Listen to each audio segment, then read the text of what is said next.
Hei, tere hommikust taas kõik müügiinimesed.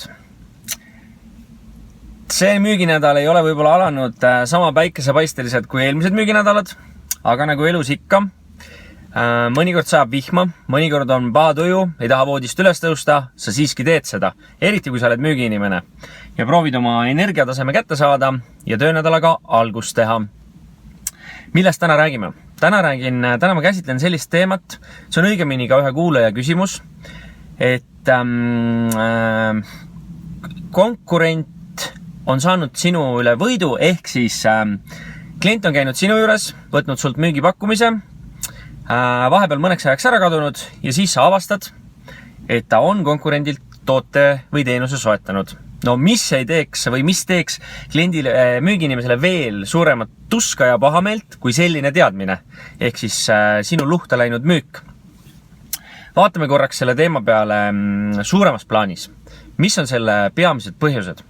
Kindlasti on seal 3 ülitähtsat või üliolulist põhjust.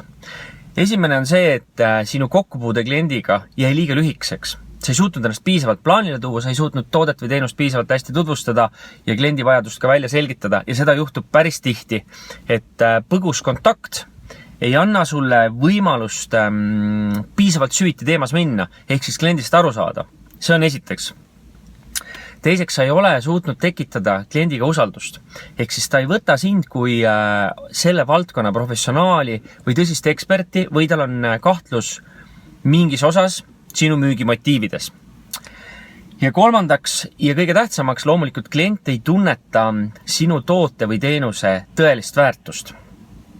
Ja üks hästi oluline asi on see, mitmes kontakt sa selles müügiprotsessis oled. Ehk siis ütleme, et kui me oleme konkurentsitihedal turul ja klient tuleb sinu juurde kõige esimesena, sina saad oma jutu ära rääkida, siis läheb konkurentide juurde, siis see on väga-väga oluline. Aga sellest kohe edasi. Seega, mida sa tehniliselt teha saaks? Tehniliselt on kõige tähtsam, mida sa enda päeva planeerimises teha saad, on järelkõne. Ja järelkõne on nüüd midagi sellist, mis tuleb kliendiga kohe kokku leppida. Selle aluseks on see, et sa ütled kliendile esiteks, et loomulikult ma tahan sind parimal võimalikul moel teenindada. Ja nüüd, kui sa oled pakkumise ära teinud, lepid sa kohe kokku, millal sa kliendiga uuesti ühendust võtad. Ja ma tean, et selle peale on ülilihtne kliendile öelda ja tavaliselt öeldaksegi, et ma helistan sulle ise. See tähendab seda, et seda kõnet ei tulegi. Sinu asi on müügiinimesena leppida see aeg kokku. Sellel on kindlasti see positiivne pool, et kui klient on leppinud kellaaja kokku ja ütleb, et helista mulle, ma ei tea, 3 päeva pärast, kolmapäeval kell 12 ja siis sa helistadki. Selle eelis on see, et klient on selleks hetkeks ikkagi ettevalmistuse teinud. Kui tal on konkureerivad pakkumised, siis ta on valmis sinuga nendest pakkumistest rääkima, diskuteerima ja sa pead olema valmis vastuväideteks. Ja vaadake, vastuväited, see on nüüd sinu võimalus. Kui sa esimese korraga ei saa diili ära klõusida, mida kallim toode, seda väiksem tõenäosus, et sa esimese korraga diili ära klõusid. Et kui sa ostad spordijalanusid, isegi siis on variant, et klient läheb vaatab veel konkurentide poodidesse ka. Aga seal on suurem tõenäosus. Kui sa ostad auto Aagist, mille kordusost on järgmise 10 aasta pärast, siis esimese korraga ei juhtu veel midagi, käiakse läbi kõik konkurendid ja siis langetatakse otsus ja vaagitakse pikalt, iga 100 eurot on tähtis.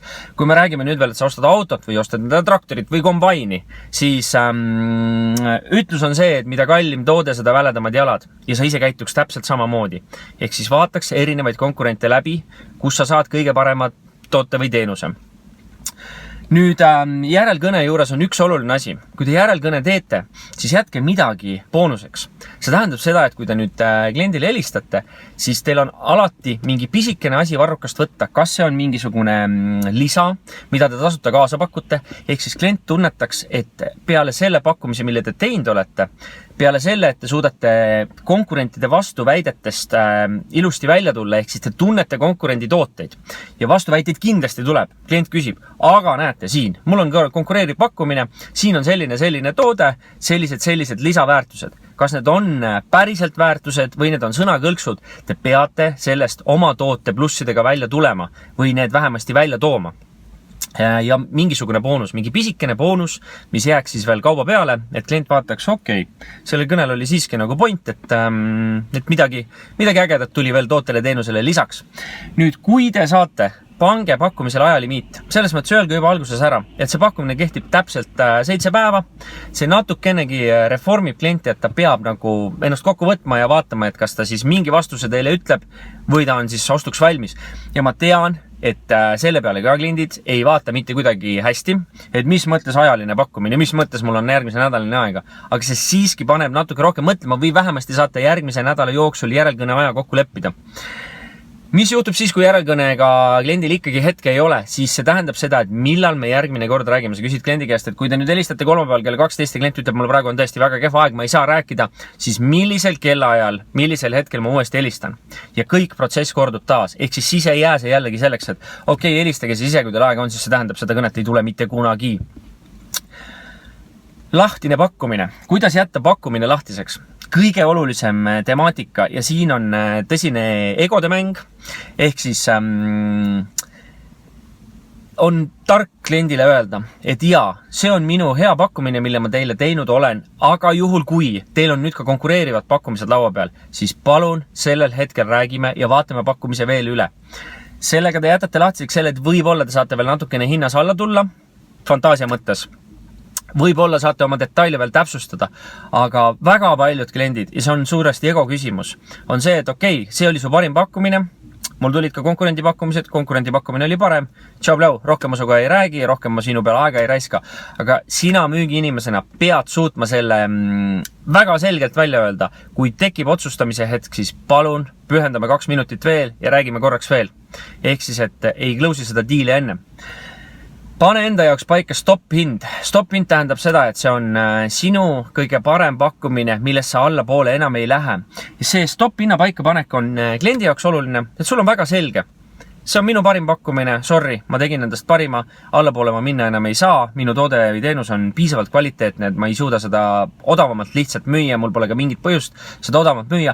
Teisest küljest on see on sinu enda emotsionaalseks kontrolliks ülimalt hea. Et kui sa tead, et sinu stop-hinnast hakkab tingimine allapoole, sa ütled lihtsalt ei ja sa lahkud selles mõttes sirge seljaga, sa tunnetad oma toote teenuse ja oma töö väärtust. Ja üks ja hästi oluline asi, ära mitte kunagi räägi konkurendist halba. See näitab, kui loll ja madalalaubaline sa oled ja ma olen seda turul päris palju kohanud. Ära mitte kunagi räägi konkurendist, ei konkurendist ega konkurendi tootest halba. Sinul on sinu toode, sinu toote väärtused, sinu toote pakutav lahendus. Nendest asjadest, see on see, millest sa pead rääkima, aga mitte sellest, kas konkurendi tootel on see pahasti või see pahasti või see pahasti. See ei ole sinu teema ja see jätab sust lihtsalt rumala inimese mulje. Ja tavaliselt tekitab ka ostjas sellise halva tunde, et sa oled nagu negatiivsust täis inimene. Proovi seda vältida. Ehk siis, kordame kiiresti üle. 3 peamist põhjust. Kokkupuude kliendiga või ostjaga liiga lühike. Said ennast liiga vähe pildile tuua. Usaldust ei tekkinud. Ta ei võta sind veel kui eksperti või ta ei usu sinu müügiargumentidesse. Ta ei tunneta sinu toote teenuse väärtust, mis kõige olulisem. Ta peab selle sobitama oma lahendusse ja saama aru, kuidas see tema igapäevaelu mõnusamaks, paremaks muudab. Kindlasti lepi kokku järelkõne. Järelkõnel paku välja üks pisikene boonus veel ja ole valmis vastuväiteid ületama ja tunne konkurentide toodet. Ja kui on võimalik, siis pane oma pakkumisele ajaline limiit peale, mõtle endale välja stop-hind, millesse allapoole enam ei lähe ja sa tunned ennast suurepäraselt ja usu mind, rohkem tehinguid hakkab lukku minema. Kui sa näed selles loos väärtust, siis palun jaga seda, vajuta nuppu like, kirjuta mulle, millised teemasid sa tahaksid koos minuga tulevikus arutada või vähemasti minu vaatenurka nendele kuulda ja siis kaasa kirjutada. Ära räägi kunagi konkurendist negatiivset juttu, kohtume juba järgmisel esmaspäeval, aitäh sulle, tšau!